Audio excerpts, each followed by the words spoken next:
All right, welcome back, everybody, to the Shadow Darkness podcast. You'll notice a little things different today. We don't have the co-host Mitch, and we've brought Elliot, the production guy. And we're just going to have a simple conversation. But before we hop in, we're going to go over a few housekeeping items. So all this magic is shot in the dungeon of the Love Shack mocktail bar. It's 120 East 4th Street in Loveland, Colorado. It's the only mocktail bar in Northern Colorado. This place is amazing. It's a live venue. There's pool tables in the basement. It's family friendly, and of course it's mocktails. So you can, those who are sober curious or just want to get a night out and not looking to be around the chaos, come check it out. So that's where we're at. What we're doing today, a little bit different. We're going to kind of just have a quick conversation about what we find interesting, things that are going on with Elliot and myself in our life, and some of the conversations that we carry. Hopefully, viewer, you can glean a little bit off of it. I will ask briefly. I'll tell a quick story. I don't know if I told this in the last podcast, but I had someone recently. As a roofing customer, we were having a conversation, and he said to me, he said he listened to my story on the podcast, and he thanked me for the courage it took. And then he said something that really wrecked me. He said, "Man, heard your story, and I thought maybe I am okay." And I started like tearing up in this guy's backyard, or next to his house, because that's what we're doing this for. If just one person gets any kind of hope out of this, if one person thinks maybe I am okay, maybe I will be okay, that's one less person we could possibly lose to the addiction. And the addiction isn't always just drugs and alcohol. We talk about that, but I say all that to say, if you like and you subscribe, you can comment, any emotion that you can give us gives a chance of one person hearing a story, even a short story, a clip, a quick note of another person's testimony that maybe it's going to be okay. So with that being said, man, let's hop in. Elliot, man, how are you today? Good, Cash. How are you? I'm good, man. I'm really, really good, dude. You and I met this morning at 8 a.m. just to have a conversation. Nothing really important. I always enjoy talking to you. I said to you in our conversation, I'm an external processor, so get the garbage that dings around in here, and I don't know if it's chaos or foolishness until I spit it out. And I really admire you. To me, on the outside looking in, you're the opposite. You think before you speak, man. You think before you just word vomit, and I love that about you, man. Thank you. Yeah, I appreciate that. Yeah, it's a gift and a curse a little bit, and to get stuck in the loop of thinking too much, but yeah, life's been really interesting lately. So tell me what's going on. Well, this is my last 2 episodes that I did. Actually, the first episodes we did here at Love Shack. I have really started to get curious about the root system of my addiction instead of the weed that grows on top. For a year and some change, it was constantly just cutting the weed down. Right. And recently I had some events occur in my life, without going into detail, that I just realized I was ready to kind of dig into the roots instead of constantly grabbing the weed whacker and cutting off addiction at the top and going deeper into it. It's like, why? Why was alcohol and drugs the solution to my problems? Right. What has occurred in my life that made that the solution to everything, all my problems? Yeah, that's exhausting. And positive things. I mean, it was the solution for everything. I didn't need a reason to drink. Fair enough. So I know in the beginning you're a 12-stepper in the very beginning, right? Mm-hmm, mm-hmm. But as of recently, you're looking at other avenues. Right? Yeah. Still have bad love for the 12-step community. Absolutely. And just recovery communities in general. Dharma recovery has been a big part of my story as well. But by kind of a happenstance or intervention from God, I suppose, I got hooked up with somebody who is a somatic brain therapist. What is that, dude? Can you tell? Yeah, no, of course. I love talking about this shit. Okay. So the somatic brain is the oldest part of the brain. Okay. It is developed between birth and 4 years old. And it determines all of your habits and patterns in your life. So the things that we keep repeating over and over again that we don't know why we do it, that's somatic brain. So seeking toward affirmation, all of that, wherever we choose to seek love, or right? I mean, yeah, and how we think love is given to us. Oh, like for me, I believe that this is a false belief, but I believe that love is conditional. Yeah. I have to earn it. Well, it's not, I mean, you're coming into the idea that it's a false belief, but your reality is it wasn't. There was a condition set, I'm sure, that drove that, that thought process. Yeah. Right. And but when it's a higher power that drives that idea that like higher power's love is not conditional. No. Yeah. That's what's driving that, right? Yeah, that, but also, in relationships, I always thought that I needed to do something to receive the love of my significant other. Yeah. And that's not true. It's a fine line though, too, and it was developed when I was a kid. Sure. And I've thought about this for when I have kids. Like, how do you keep your child on track, not let them do whatever they want and give them love no matter what, versus discipline and loving correction. Right.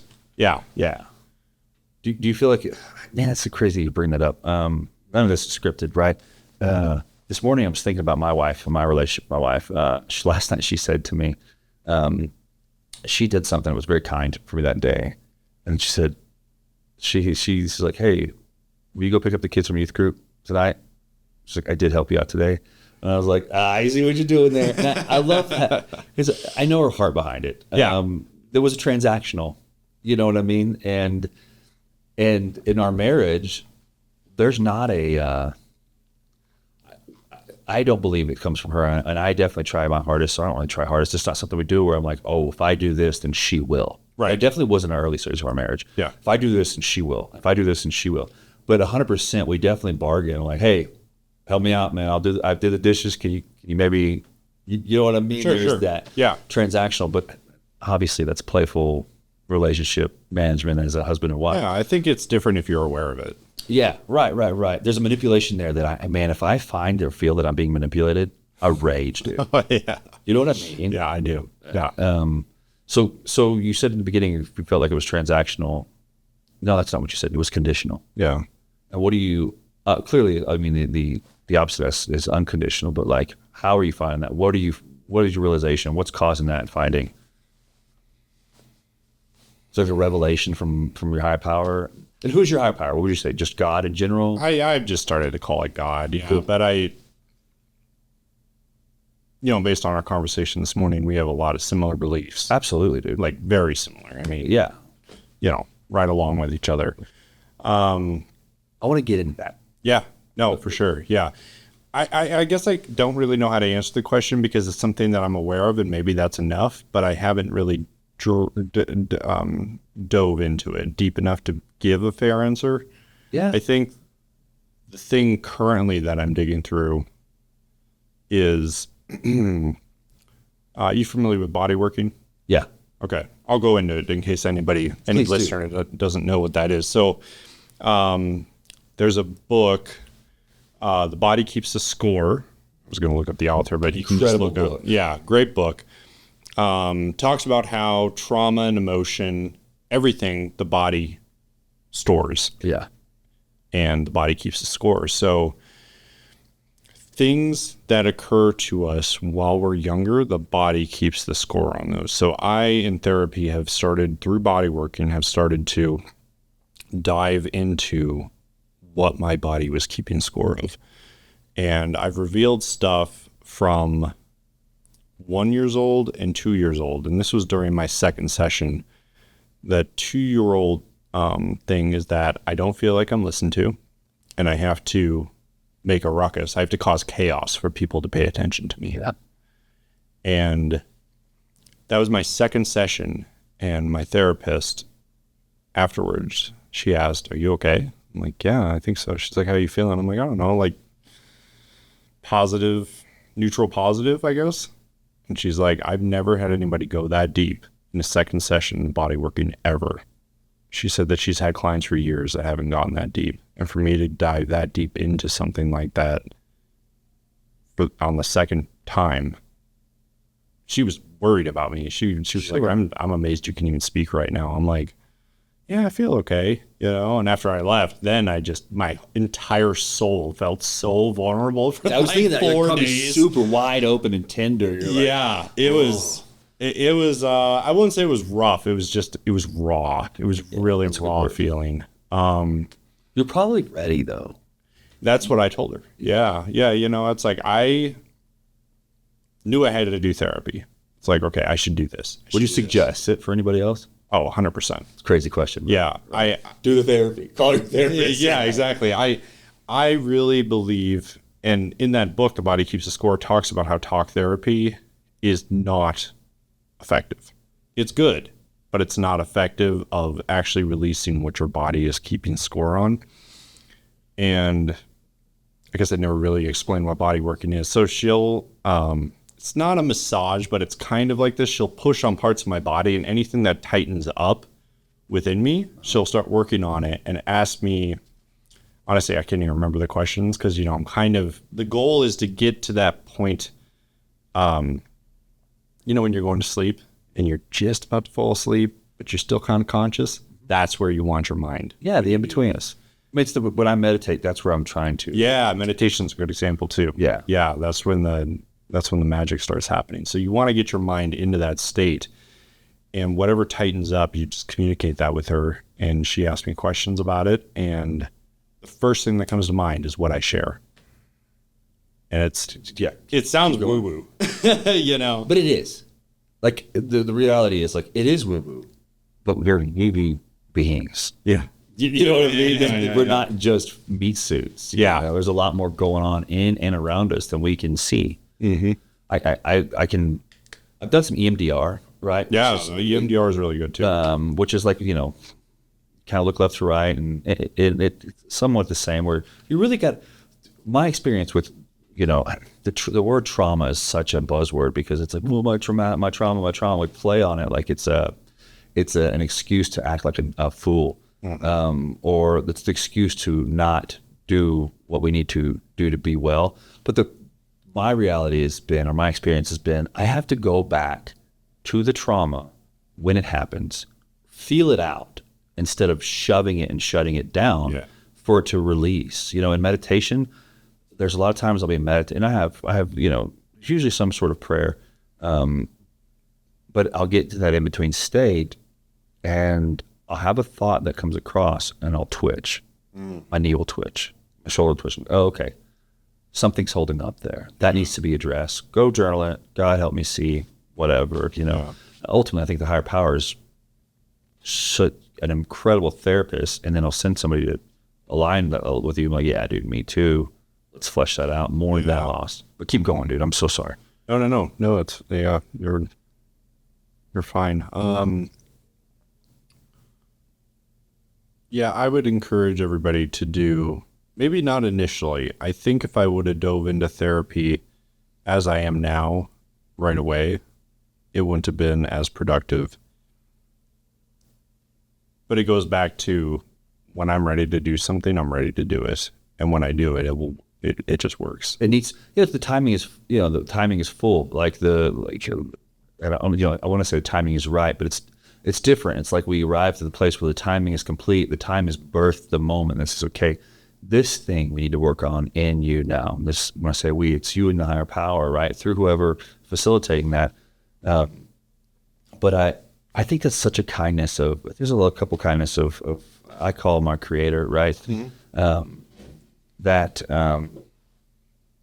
it's very kind that he only works on one thing at a time. I say he, but that he only works on one thing at a time when it's time. I do believe in a dark force that will purposefully and intentionally bring to the forefront all of the things that we shove down at once and create that chaotic, like, oh God, I'm a wreck. I can't. This is too much for me. It's too much for me. But I think a higher power of creator is so much kinder in that, like, hey, there's one thing that's going to get you in this schooling that we call life to the, we're in a classroom setting. I want to graduate you from this specific course or lesson. So let's work on the one thing that we need to in this course, whatever that is. Let's dive into that. So I kind of have a little bit of a belief that life is not a course setting, it's an experience. Okay. And some people are meant to experience different things than others. And judging others' paths and being a well-doer is the most detrimental thing you can do to somebody. What do you mean by being a well-doer? Butting into somebody's path because you believe that they should be doing it differently. Yeah. Versus letting people walk their own path and figuring it out. Because everybody has their own paths. Like, we don't know what their soul contract was when they came here. And you believe in soul contracts? Yeah, I do. What's a soul contract? I believe that we have a spiritual guide that is assigned to us at birth. And we've talked about this. I call that my guardian angel. Yeah. You call it your spirit guide. Yeah. Right. And our soul, your soul, my soul, same thing. It's the same soul. But when it comes into the division of physicality, it can see the first 7 years of your life. It can see the circumstances that it is stepping into, and it chose that path. It chose those circumstances. Chose to come to earth. In those circumstances. Right. No, because that was the experience it wanted to have. It wanted or needed, do you think? So when you say wanted, I say needed. Okay. Because I think there's a purpose for it. Yeah. No, I like that. Yeah. You know what I mean? Not that because the schoolroom setting can be excuse my language, people have a test and I don't want to, please don't make this anything like school. Right. But I think there's a need, hey, for me to progress to where I need to go. I agree in a soul contract. I agree in this idea that, there are people that, I'm a traditional Christian. I'd say that I read the Bible daily and I adhere to the God of Abraham, Isaac, and Jacob, right? And I believe that Jesus is my savior. Yeah. Right. But I do believe that that's where my belief system and a lot of basic theologians, not basic, that's kind of a Western theology, that's where a lot of our agreements probably part. Sure. Jesus is Lord, and then what that means. So, but in my belief system, I just wanted to put that out there. My belief system, I do believe that I had some semblance of awareness that my soul knew, hey, man, I chose to come to earth. Yeah. And I chose this. My parents, no matter what the reality was, I chose it knowing that for me to progress, I needed to experience this pain, frustration, joy. Yeah. I believe that I was as excited to feel anxiety and sorrow as I was to joy. Do you know what I mean? To me, the emotions, the idea when I was having this conversation with my creator, hey, I want to have the experience of my creator. Says, it's important that you have this, this, and this. It's a lot like a color wheel, and God's saying, you're going to want to see yellow and orange, but to see yellow and orange, you've got to experience blue and red. I've never heard it put that way, but yeah. You know what I mean? Yeah. And I can't appreciate yellow and orange if I don't know the other side of the spectrum, right? Yeah, duality. Exactly. Yeah. Exactly. You don't know what hot is unless you know what the opposite is, cold. Right. This morning we said sweetens. I don't appreciate a good steak if all I eat is ice cream all the time. Right. So I do believe in a soul contract, and I don't know that I would call it a soul contract, or let me say that, I don't know if I've ever thought of it as a soul contract, but I do believe in agreements and what have you. Let's dig a little deeper on that, man. Yeah. I love that.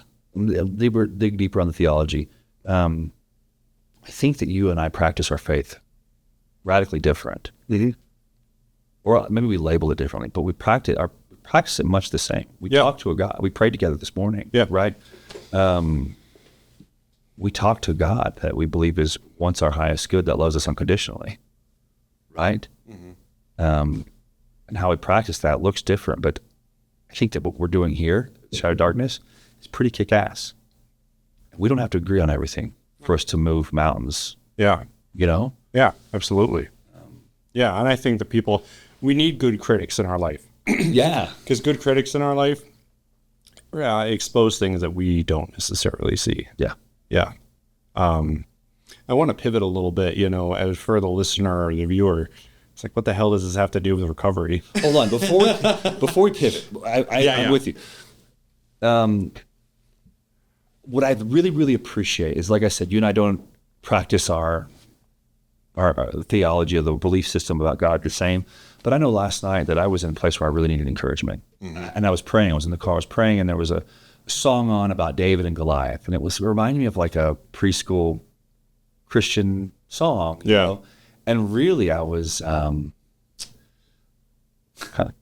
ashamed to say, but not really ashamed to say, but I was such a cynic about, I was like, I don't want another children's Bible story. I need some real encouragement. Yeah.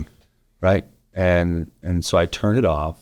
Right as I turned it off, my phone dings. It was you. You'd sent me this pretty gnarly looking picture, and it was small David and this big terrifying Goliath. The words say, when God wanted to make David a king and didn't give him a crown, he sent Goliath. Yeah. And that's a Bible story. Yeah. And you and I may not agree on the Bible, and you and I may not agree on a lot of things, but our God used you to encourage me in my faith, right? Who am I to say? Yeah. You know what I'm saying? Yeah, no, definitely. I love that, dude. And so like that has opened me. I learned that in AA. I'm open to whatever the heck God wants to do. And I'm here for the ride, down for the adventure. And if I begin to experience prejudice about what God's doing and somebody else's, of course, there's wisdom in protecting what I believe is safe for me and my family to be involved in. Yeah. Right. But in that moment, God said, I spoke to Elliot for you. Here you go. Yeah. And from my side, it was just kind of like, oh, that's pretty cool. I'm going to send that to the podcast team. Yeah, dude. So I love that. I do. And so keep going. What does this have to do with recovery? I believe that spirituality has everything to do with recovery. My recovery is like the level of my spiritual health is directly reflected or directly reflects my level of sobriety, emotional, chemical, all of it. Yeah. Keep going, man. Yeah, for sure. Well, what does this have to do with recovery? Well, for me in my path, I came to a place where it's like, okay, I no longer have a strong desire to drink. Sure. And nowadays it's like, yeah, every once in a while it's like, okay, I'd like to drink. But what I really want is peace of mind. I want in the big book it says, I think it's relieve me from the bondage of self. Yeah. And that's what I'm searching for. That's what alcohol and drugs gave me. That's a step 7 prayer or something, right? Yeah, it got me out of myself enough that I felt okay. I think it was Duke who said that as well. I don't know, we've had a lot of great guests. One of our guests said it, it's like, wow, I finally know what it feels like to relax. What's the bondage of self? I mean, it's the opposite of what you just said, but what does that mean for you? I view the bondage of self as the mind, and the mind being the thing that's always chattering in our brain all the time. It happens when I'm driving, and I'll experiment with it. I'll drive around without music, so it's just me and my thoughts like running. And, a minute later, I'm like, holy shit, how did I get here? Inside, like how did my mind go through this non-existent, most likely not going to happen scenario all the way to the end, and then I'll stop myself. I'm like, what the fuck? Yeah, dude, like this is not real. Yeah, that's the bondage of self. Right. Do you think those are your thoughts? I'm just curious. I'm digging here. Yeah, that's an interesting question. I've kind of played around with that. I saw a post on Facebook that I can't remember what it was, but it was the theory that our mind is actually it's essentially like an alien entity that consumes us. Don't know if I'm that far with it as far as belief, but it was an interesting thing to read, and I'm like, oh shit, I hadn't thought about it that way, you know. Like like your fodder, your food for another entity. Yeah. I believe, golly, dude. Sorry, I know we said we pivot. I believe very much that there's an enemy in my soul. I believe that my fear and my shame feed him and empower him. I also believe that the opposite's true. When I express an authentic love, in whatever way that's expressed, I'm adding energy to my creator's force. You know what I mean? Not that he needs me, but that I'm empowering that movement. I've experienced that when I do the 12 steps. I remember being told anything that brings you shame, or coming to the reality, like anything that brings you shame and makes you shudder needs to go on your step 4. You come out on step 5. And it doesn't absolutely mean that it's some sin or something that we're doing wrong. Yeah. The fact that we feel shame about it could just be from, that first 4 years of what we believe like this is supposed to feel like and look like, and it doesn't look like that, and we feel shame because of it. But it's not really a reason to be shameful. So we expose it and be like, hey, I shouldn't feel bad. I shouldn't feel, this sounds really wild. Yeah, I'm not gonna, just the things that we do. Well, you're not a man if you sit down to pee. Well, I learned that not emptying your fucking bladder is terrible for your kidneys. Yeah. I really I know guys that have they never empty the bladder. And I know if I sit down to pee and I got to pee really bad, I feel like I'm more empty, right? Yeah. But if I go sit down to pee and I'm at deer camp and people are like, this dude's not a man. Yeah. That's stupid. Right. But I'm made to feel shame about that. And going back, I believe anytime that I feel shame or fear, I'm feeding the enemy. I'm feeding the enemy my soul. And so when I ask the question, are those thoughts yours? I don't always believe those are thoughts. Actually, I believe that I hear God often. Yeah. And oftentimes those are my God through my guardian angel or what have you. Truthfully, I don't think a lot of my thoughts are my own. Very rarely are my thoughts. Yeah. Try to control your thoughts. Yeah, dude. I mean, if you put it like a Pink elephant. Yeah, you're right. Yeah, You know. And you get to that train. Like if you mapped your thoughts like you were in a car on a map, looking down, you get to that place where you're on a back road in the middle of nowhere. You're like, how did I get here? Yeah, I got to get house home. on the left.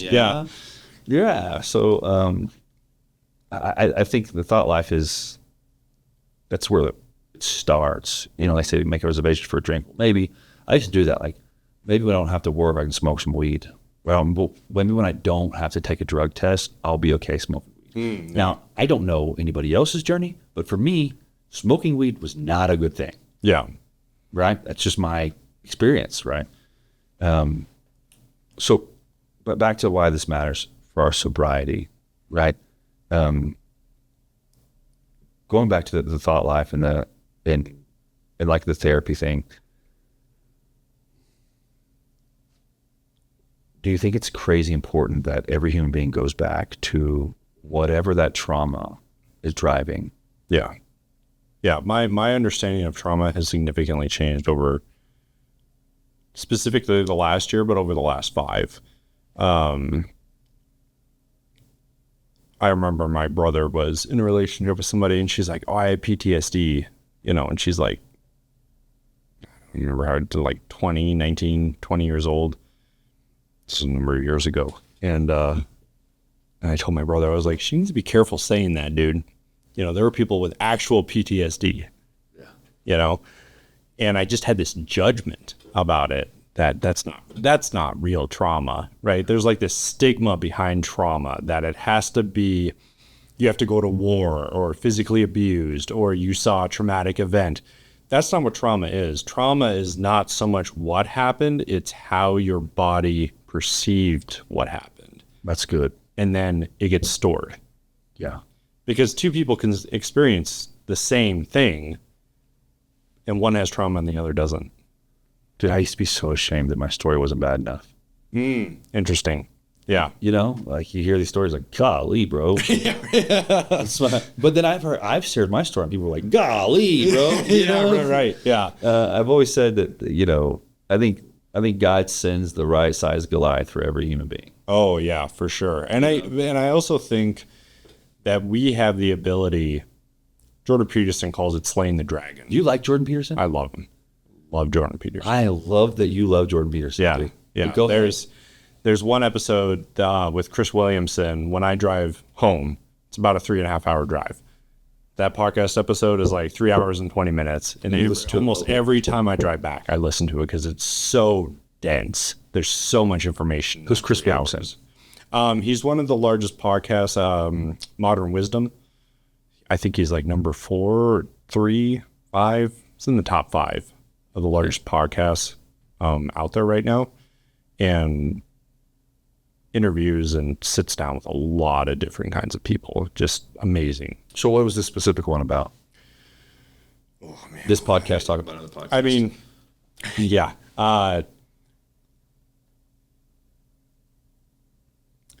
I love Dr. Peterson, because he has a really innate ability of taking biblical scripture and turning it into something that everybody could understand. Applies it. Yeah. Yeah. Like real life, not stories that could be misinterpreted or interpreted in different ways. Right. He's very good, in my opinion, of taking those stories and saying, this is what I think it means. Here's the intent. Yeah. Yeah.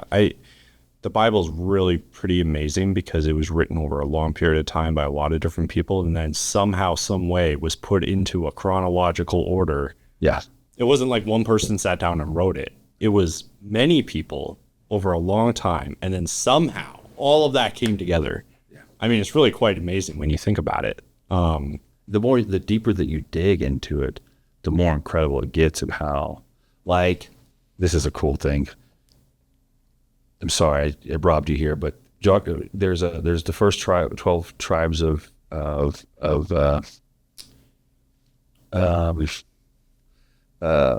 tribes of Israel. Yeah. Right. And if the meaning of each name, and I'm going to butcher this, but it was like, if you write them down in the order that they're born, there's each, in Hebrew, the name has meaning. And it was like, man fell, God loved, sent, son, death came, something like that. Yeah. But and it's like, this is 3,000 years ish before, right? Jordan says it's the first hyperlinked book. But keep going. Yeah. You get me on the Bible, dude. We'll change the podcast. No, yeah, I'm sorry. yeah. No, you're good. But the topic of that podcast was, well, he opens it up by saying, we are morally obligated to do great things. And I firmly believe that. What's great things? Well, that's interpretive to each person. Okay. I think each person is meant to do great things in their own way. What does that mean for you? I think that this is a great thing. Honestly, I don't try to figure it out, because that's the mind.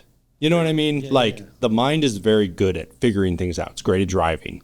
It's great at walking down the street. It's great at observing stuff. But when it comes to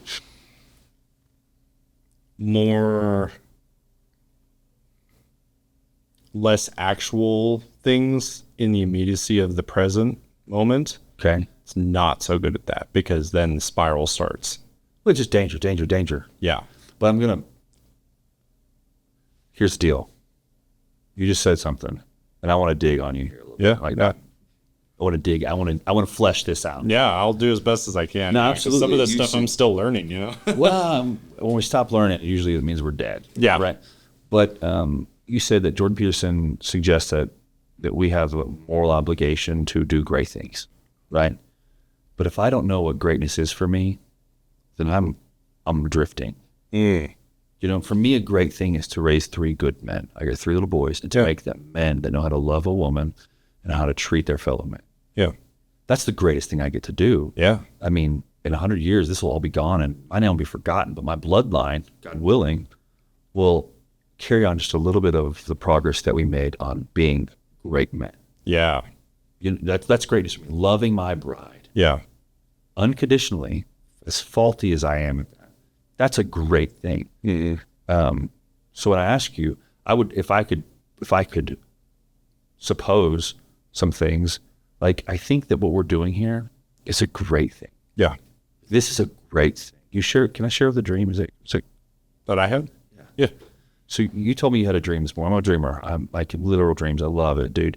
But you said you had a dream with the other co-host a couple nights ago. And in the dream, you saw him and he was still living in his previous addiction. Yeah. And he didn't know you were recognizing him. No. But you came up to, go ahead, tell me. I'm no, telling your dream. Go ahead, dude. I'm sorry.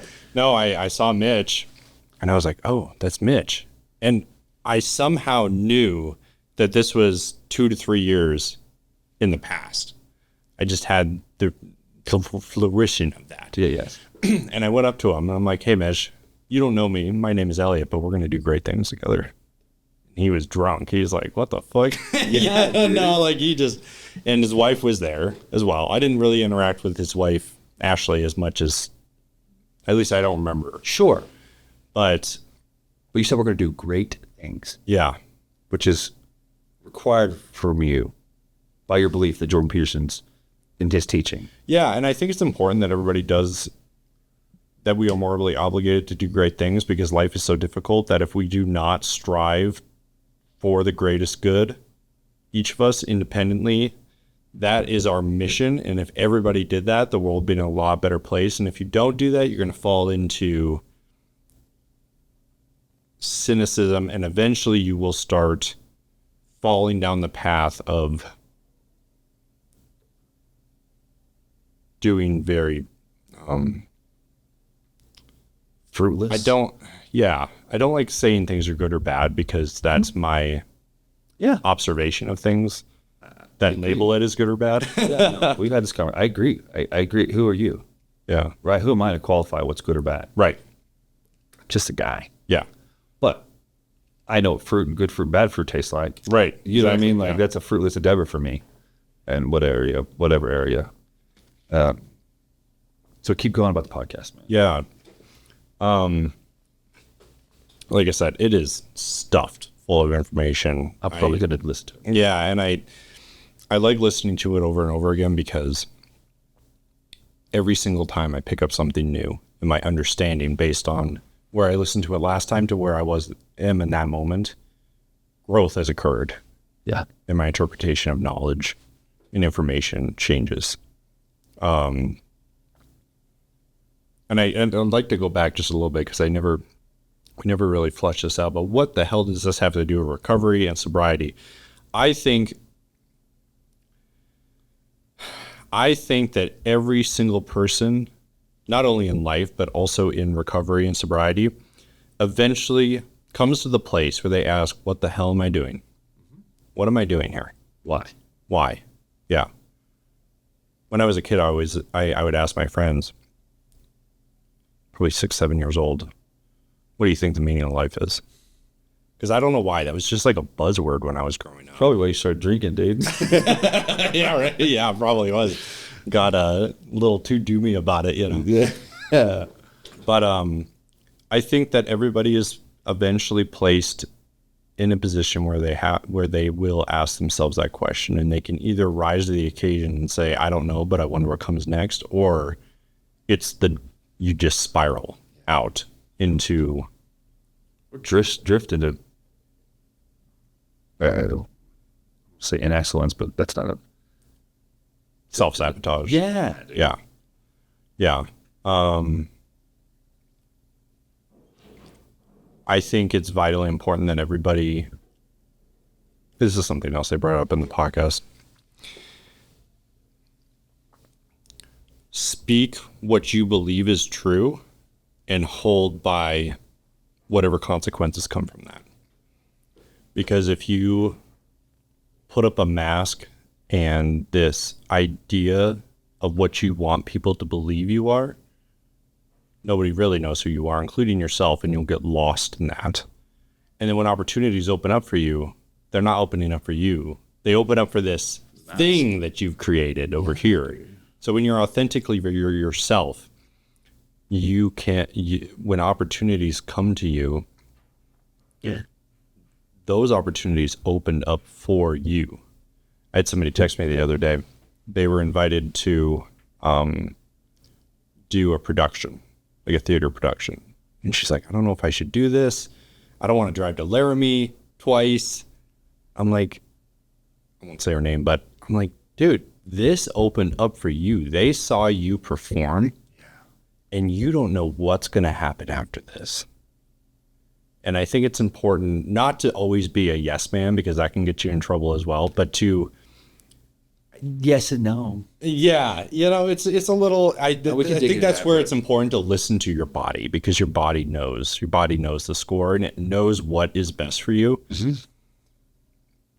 But I just told her, I was like, this opportunity opened up for you, and I think you should do it, because you have no idea. That's how I got involved with the podcast. Yeah. Shout out to Beyond the Buzz. I was at Beyond the Buzz working behind the bar, and Mitch, hadn't met him before, overheard him saying, oh, I'm looking for somebody to up the production quality of my podcast. I'm like, first question was, can I put more on my plate? Yeah.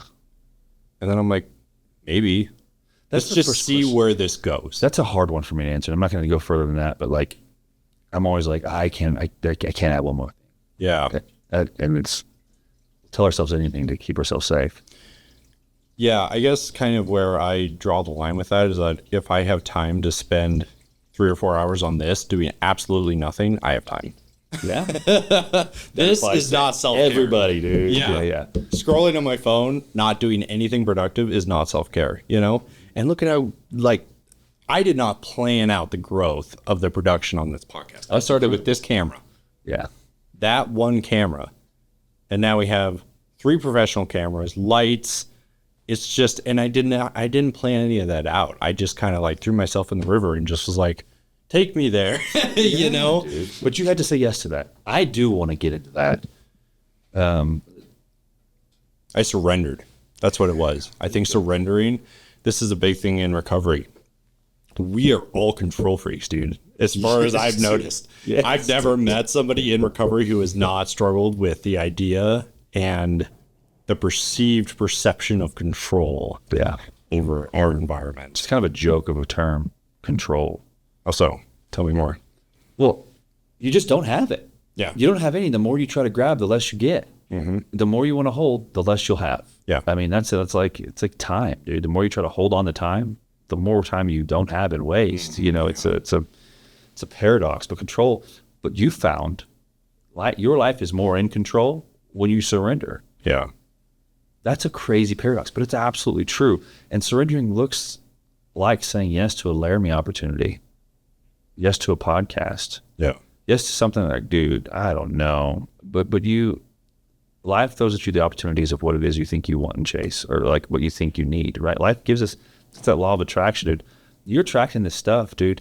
I heard big on we've talked about this before. I love near-death experiences because I think it's a real raw level of intelligence we get on what's happening next. You know, and some of them are pretty far out, but a lot of them are pretty consistent. A lot of them.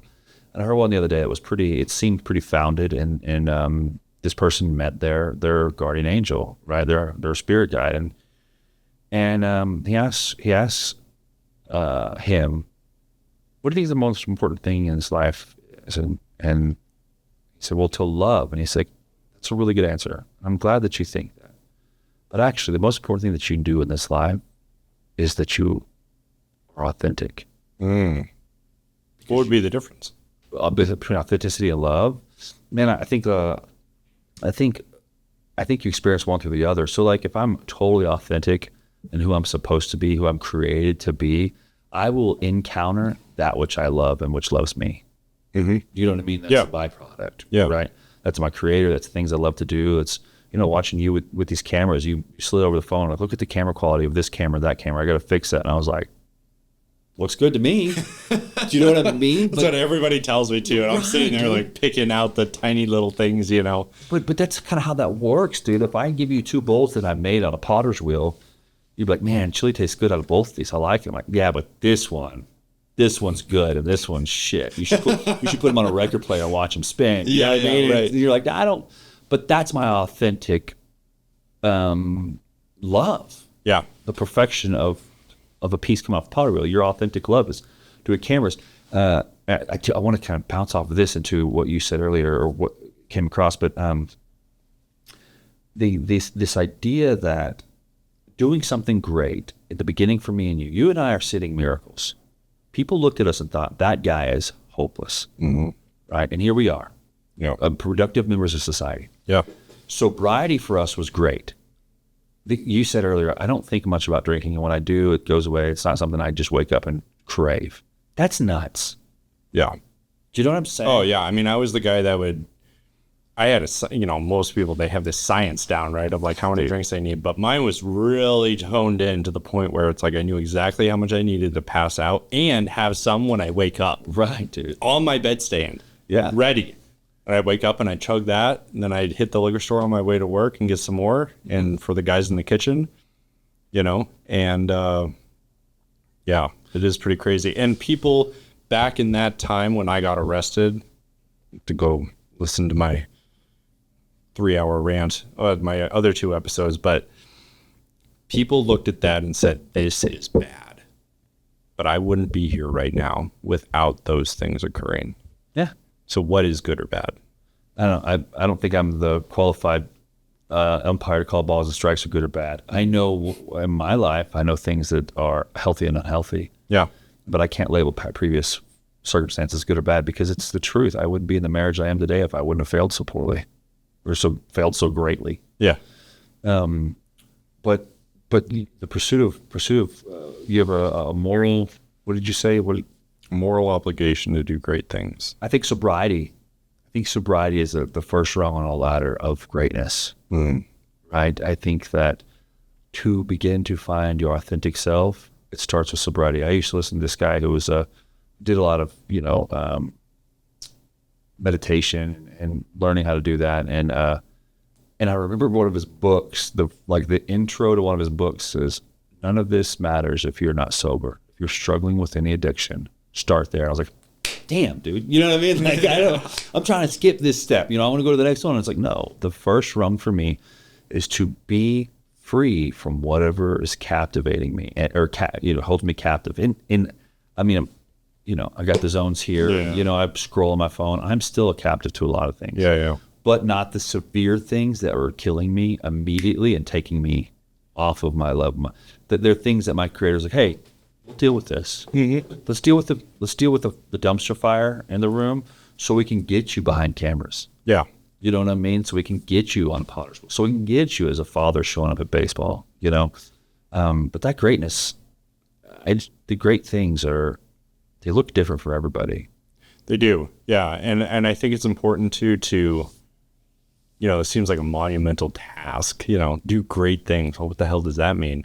That can mean something, scale the dragon down to something you can slay. That means cleaning your room.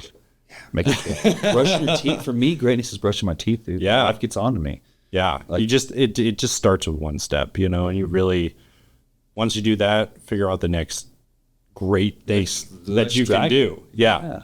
And eventually the dragons will get larger and larger, and you will have the abilities. You'll be given the ability as you become more ready to slay the larger and larger. You'll be given bigger dragons to slay, and each one's like, "Oh my God, I can't." Wrong guy. You know what I mean? Yeah. But you step up, and going back to that David and Goliath thing, I saw a rendition of a story of David, and he walks on the field, and someone says, "Are you not afraid?" And he says, "Of course I'm afraid, but who will go?" You know what I mean? Who's going to go? No one else is called to answer your calling. Now, we're called to do great things, and if you don't step up, somebody else will eventually. Right? Like, I think our creator's pretty impressive at, if you fumble, somebody else, he's going to get the work done. Yeah. But I like this idea of greatness, man. What other some other things in your life that you think are great that wouldn't feel like great from the outside person, the outside viewer, onlooker?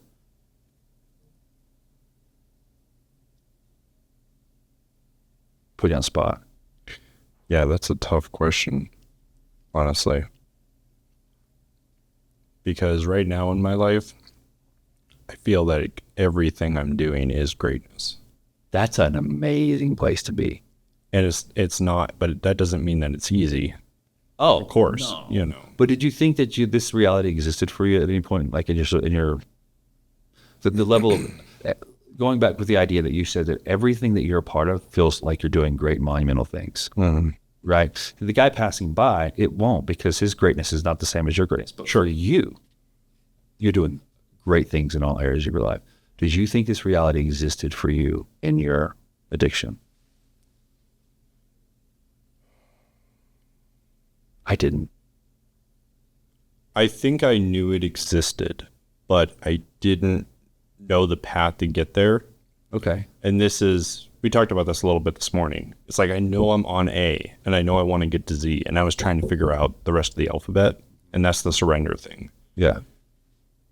Of surrendering myself, and then surrendering, when I say surrendering myself, that can be to a higher power, but really what that means to me, yes, a higher power for me, but that can simply mean surrender to the illusion of control you think you have and let things occur. Trust the process. Trust the process. That's faith to me. Yeah. That's what faith is. It's just trusting the process of, and then not labeling stuff as good or bad. That's tough. When shit is in the shitter, man, it is really hard to remind yourself and be like, oh my God, this isn't good or bad. I'm just on this path. It's like, no, this is bad.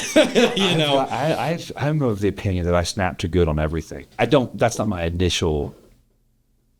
Things feel bad and I say they're bad. Yeah. Like I respond, this is horrible. And it's an intentional practice. But I say it with guys I work with, something goes, we had a job that went horribly, horribly wrong. And I said, this is a good thing. And he was like, what? I don't know. I don't have, but this is a gift to us. Yeah. And I don't have the ability to unwrap this package yet, this gift, this box. But there's two scriptures that come to mind that the book that I read, the Bible, that there's one that says all things work out for the good of those who love the Lord and called according to his purpose. That means everything's good. Everything's good for me. Mm-hmm. Even when it doesn't feel it. So I can be thankful for it, grateful in all things. Yeah. And just be patient and let it happen. Yeah. And not throwing levers and trying to control the situation between now and the goodness. Yeah. There's another scripture that says that I like. I know. I apologize. I'm going that direction too much, but I don't want to apologize for that. I'm not sorry for that. Mm-hmm. Right?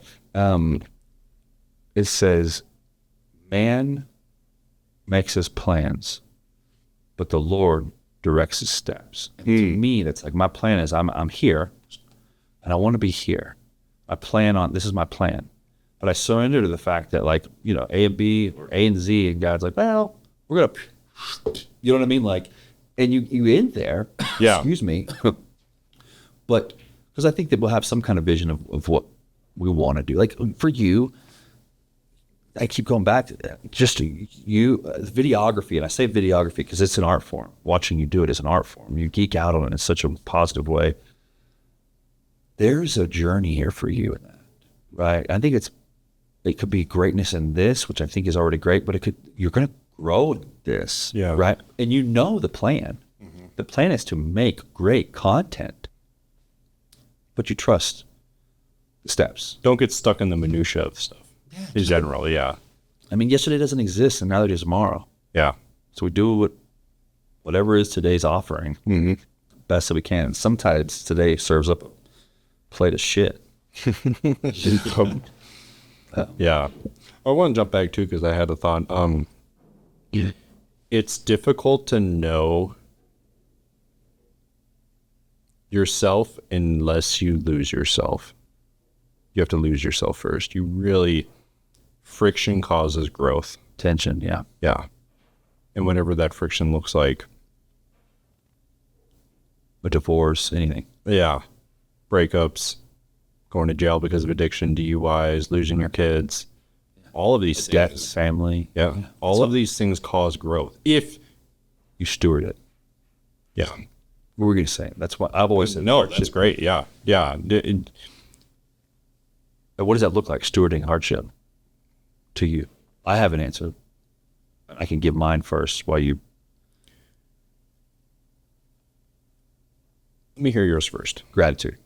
It's just the easiest. Anything simple, and I know that no matter what happens, if I'm grateful for it, I'll quickly say I'll realize the gift of it, of the outcome much quicker. Yeah. the faster I'm grateful, no matter what, no matter how painful it is. Thank you for this.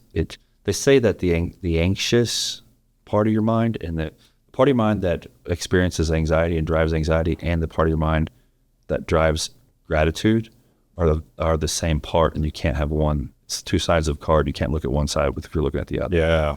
So immediately gratitude. Yeah. I mean, it's sometimes extreme. Like, I'm freaking out. Thank you.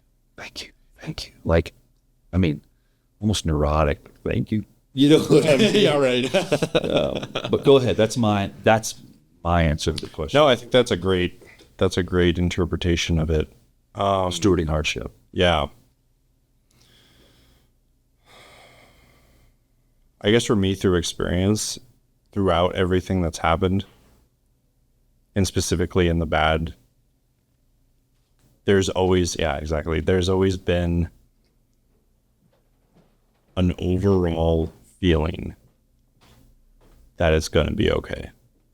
I've just always had that. I don't think that that's natural or common. I don't think it is either. I think that's a gift. Yeah. It definitely... It's learned. It can be learned.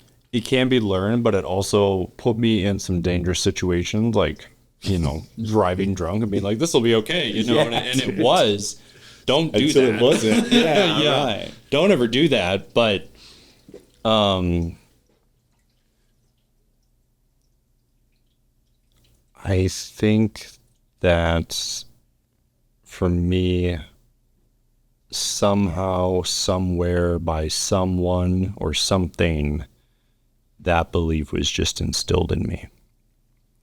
And I guess I can't really get further into it because I'm not really sure where it came from.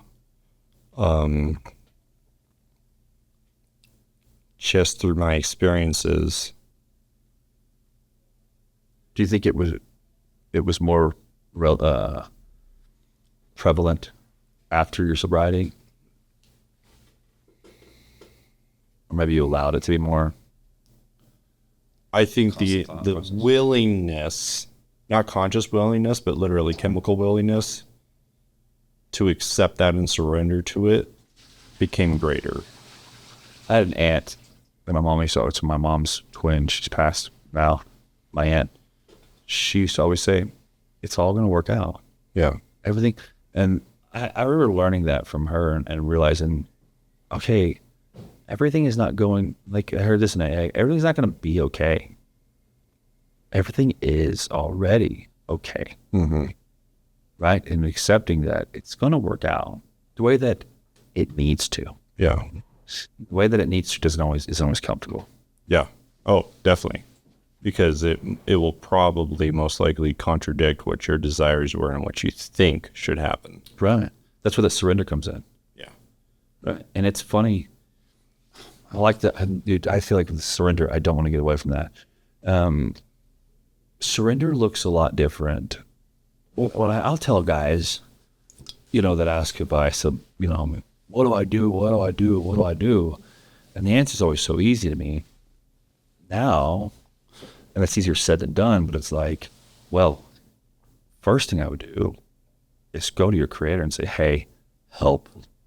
4-letter word, easiest prayer, help. And then you will be invited to dance.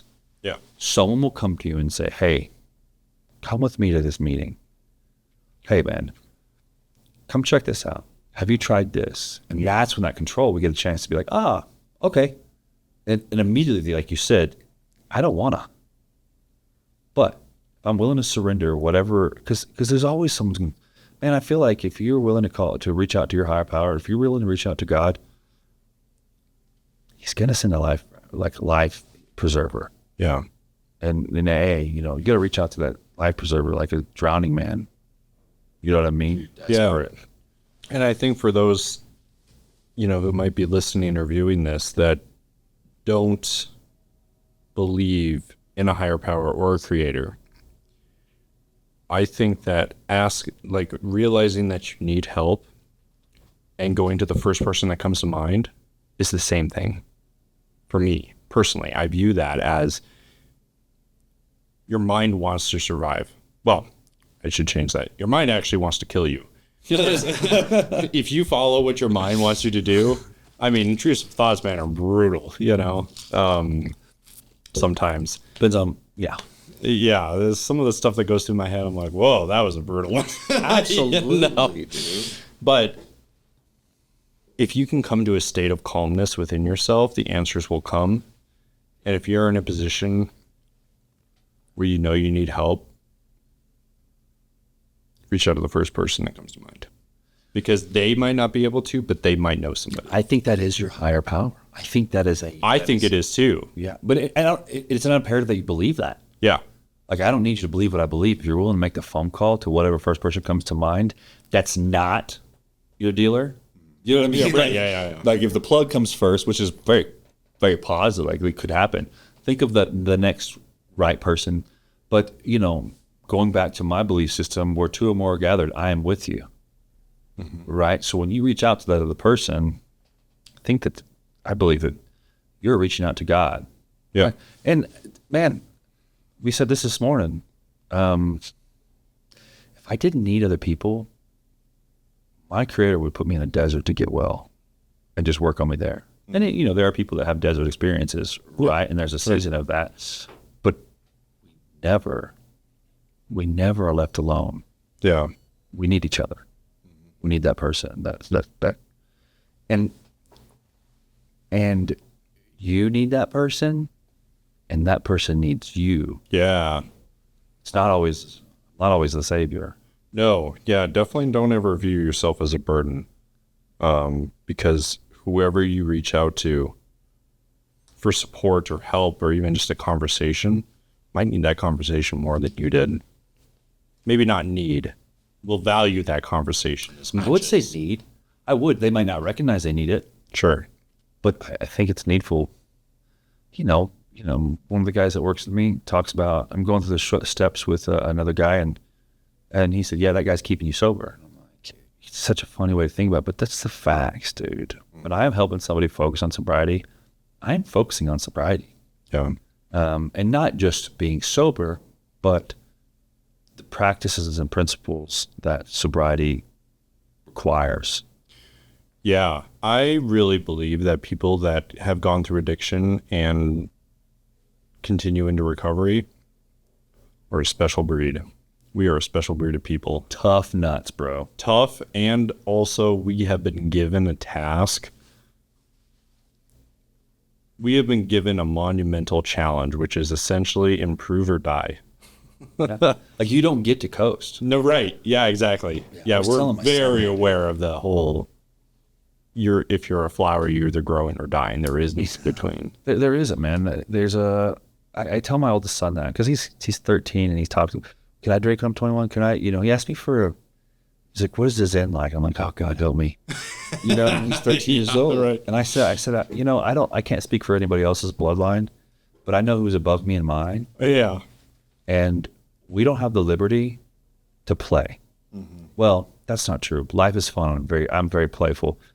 But we don't have the liberty to just coast, right, and to escape. It's imperative people in my bloodline check in, show up, and get to work.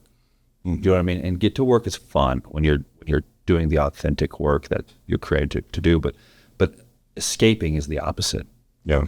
Alcohol, cell phone, whatever. Yeah. We're not allowed to. I'm not allowed to, dude. Like, it's not like I got the boundaries, and my boundaries say, hey, I got to show up every day. Show up for yourself so you can show up for another, so you can bring heaven to earth and really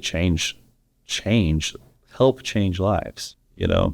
I think it's what you said. How did you say that? As addicts and as those in sobriety, we don't get the option to the flower others living or dying. Yeah. Yeah. Yeah. Like, we always have to be improving. I think we get bored. We need a healthy amount of chaos. I've noticed. Everybody in sobriety or recovery needs a healthy amount of chaos. When I was in rehab, they said, avoid chaos. Yeah. And I challenged them on that. I challenged whoever, if you can't remember who it was, but I challenged them. I was like, well, I work in a kitchen and I love it. That chaos in the kitchen, I thrive in that environment. We had that conversation this morning. Yeah. Like, chaos is what makes me feel alive. Now I'm starting to dig into that in therapy a little bit, because sometimes, you know, if I don't have a healthy amount of chaos around me, I create an unhealthy amount of chaos. And chaos can occur sitting in my room doing nothing, waiting for videos to render out. And all of a sudden it just gets chaotic. That's unhealthy chaos, because it's an addiction, because I don't want it, but I need it.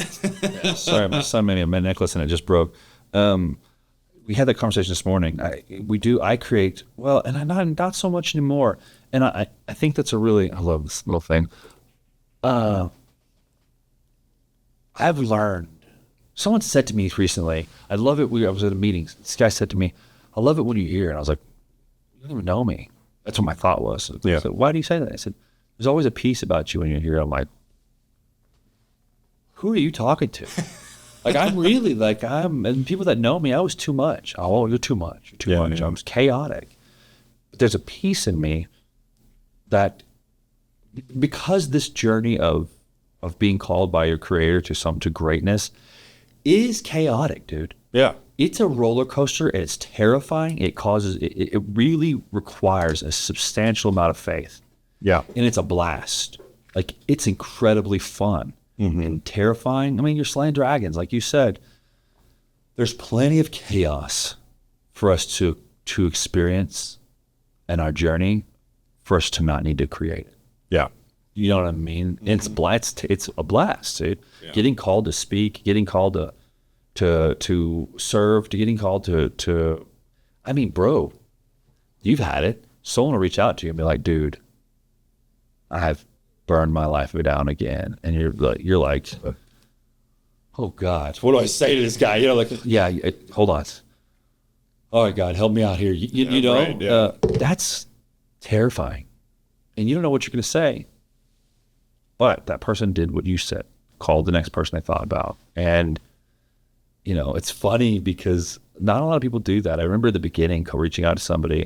In AA, they give you this, they pass a piece of paper around when you're the new guy. Yeah. They write their name and number down. And I'm just, hey man, Dave, it's Cash. You wrote your number down? And he's like, you actually used it? I was like, what do you mean? And I was supposed to. He's like, I just never had anybody actually call me. I'm like, yeah, I'm not okay, you know? But I reach out to it, and it's funny. I'm so arrogant, dude, that like, I think that I need to call someone great. Sometimes I'll just answer the phone, and it'll be someone who my arrogance I don't think can help me. And they start talking. I'm like, here you go, God. You know, here I am, the fool. You know what I mean? Just a goober. But I like the idea of this, you know, healthy amount of chaos and creating chaos. And we don't realize that we do that. We do that unknowingly. Mm-hmm. We create this mess, set something on fire just to watch it burn. Yeah. You know, Yeah. realizing like, dude, we didn't need to do that. You know, and our poor family, friends around us are like dealing with all our problems. Like, hey, it's cool. Feels good. Yeah. You know? Right. Yeah. Anyways, yeah. Greatness. I think that also anything that you are observant to in life, you are there for a reason observing it. There's no coincidence? No, absolutely not. That's crazy. That's another conversation we had. Yeah. Go a little deeper. We're about an hour, but go a little deeper, man. Yeah. I think whatever you are observing, think about the chances of other people observing it versus you. And there's a reason why you're observing that, whether it be for yourself to teach, to reveal more about yourself through that experience, or to be of service to somebody who you're observing. To influence change. You know, they say that quantum theory is saying that the matter changes based on the observer. Mm-hmm. Yeah. Like you're called to be an observer of this, to exact change or to be changed. Yeah. Can you keep talking about that? I want to. Can you give me an example from your life where you feel like you're called to observe a situation? And I think that observe suggests passivity. Yeah, that's not what I mean. Not so I know- much I know that's not what passivity. you mean. Yeah, That's what- it's more of I am here in this place with these people in this situation at this point of time. Why? And it's not to always be like hyper vigilant, asking yourself why all the time, but just to be present and really pick up about what's going on around you, because there is something there for you in any room. Yes. And sometimes it's, I should be in this room. But even that can be a reflective moment that can help you grow on your own path in whatever way was meant for you. I had that happen to me yesterday. I have 3 friends that are good friends, close friends, that are all single. 2 of them single fathers. A lot of them roughly the same age. 2 of those guys are recently and like actively being separated. These guys are in a healthy place in their life. You know what I mean? They're striving for greatness. My marriage, dude, I'd put it up against anybody. Not that I'm comparing, but I put it up against anybody's and happiness and fulfillment. My wife is a kick-ass woman. Yeah. She's a queen. And there's not another human being perfectly designed for me, right? And I had one of these conversations with one of these brothers yesterday, and I'm like, I recognize it. Dude, God, you've surrounded me with several guys that are recently single. And not just like set me out, but like position us hip to hip. And I'm talking to him, and I just start writing. I'm like, clearly, like, God, I noticed that you've surrounded me with several single men. Why? As we're talking, you know, and it was quick. And this is when I think God speaks to me. Simple thought. Hope. These guys need to see that there is a woman that is created to stand by them, that is matched so perfectly that there's not, out of 8 billion, this one, there's not a perfect, I mean, I couldn't conceive it. Yeah. They need to see that. Right? Not that I'm some wizard of love. You know what I'm saying? Yeah. Those guys needed to see. There's a simple, why am I here? God was like, oh, that's it. Keep doing what you're doing, brother. Yeah. You know what I mean? I'm not turning tricks. I'm not playing games. It's just keep going, you know, and people need to see that. And people need to see hope. People need to have something to hold. Maybe I am going to be okay, you know, back to that. But I think it's the question why, and it is a hard question because I am the squirrel. Why? But you have to be able to, like, there's a place of peace that you get to where that's a safe question. Yeah. There's sometimes it's like, you don't need a why. And sometimes even in a safe place, you can ask why and not get an answer and immediately, Yeah. you know? Man, we've talked about the moral pursuit of greatness. We talked about self-sabotaging and chaos. We've talked about the importance of therapy and story work and feeling and living trauma. What else we talked about? I think you covered most of it. I have an ending question for you, though. What's the one thing we do have control over? That I have control over? One thing. One thing that I have control over. I mean, the answer that I know is given to me is my response to what occurs. All I can control is my response. That's it. Not that I always do control it. I lose control, but I can't respond to what happens. I can't control what happens to me in my circumstances, but I can always control how I respond to them. Yeah. What about you, dude? Breath. That's an even better answer. But that's a response. It is. I do. That's the quickest way for me to go back to. It's the only thing in the present moment that's consistent. So powerful. So elementary, but so powerful. Yeah. Dude. Yeah. That's a way better answer. It's the only consistent thing throughout entire life that we always have is breath. Doubt. Even when we're not aware of it. But it is the thing that we can always come back to in the present, in the very present, always continually That you could present control. moment. Yeah. Like your heart's always beating. You can listen to it. I used to like try to listen to my heart and I'd be panicking. Like, stop. You know what I mean? Like, but your breath, dude. Good answer. Yeah. Return to presence. You know, I remember when we met up at the coffee shop that one time when I sat down with you and Mitch, and I was like, I just want presence, dude. I just want to be in the present moment. All my challenges that I'm having right now would go away if I could just be present. That's where peace lives. Yeah. Peace lives in the presence. Yeah. If in chaos, like present with chaos present, you can be present in the fire.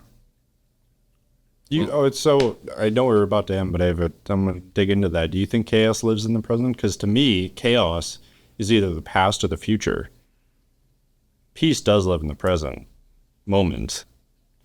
I think chaos is caused by the uncertainty and the anxious unknown of the future. Like it's an illusion. Yeah. I mean, yeah, like yes and no. Okay, let's go to the kitchen. You know the kitchen of a restaurant. Mm-hmm. It's chaotic. Yeah.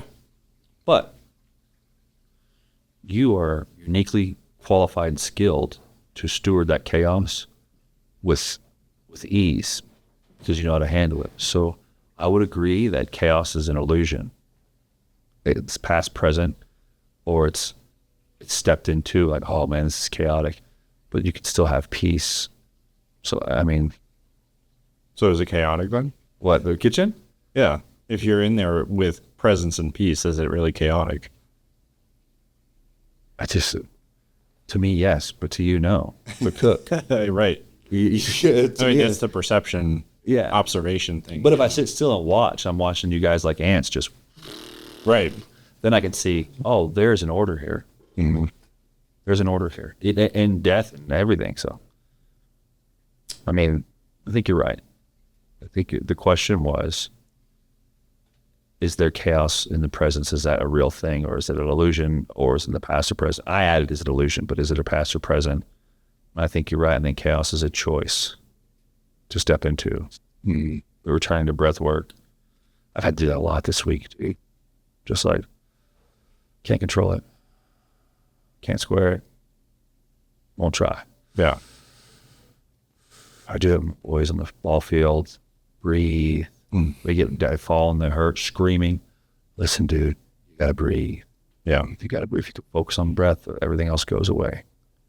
So let's get into it. Well, do you have anything else, dude? I think so. Appreciate everybody's support.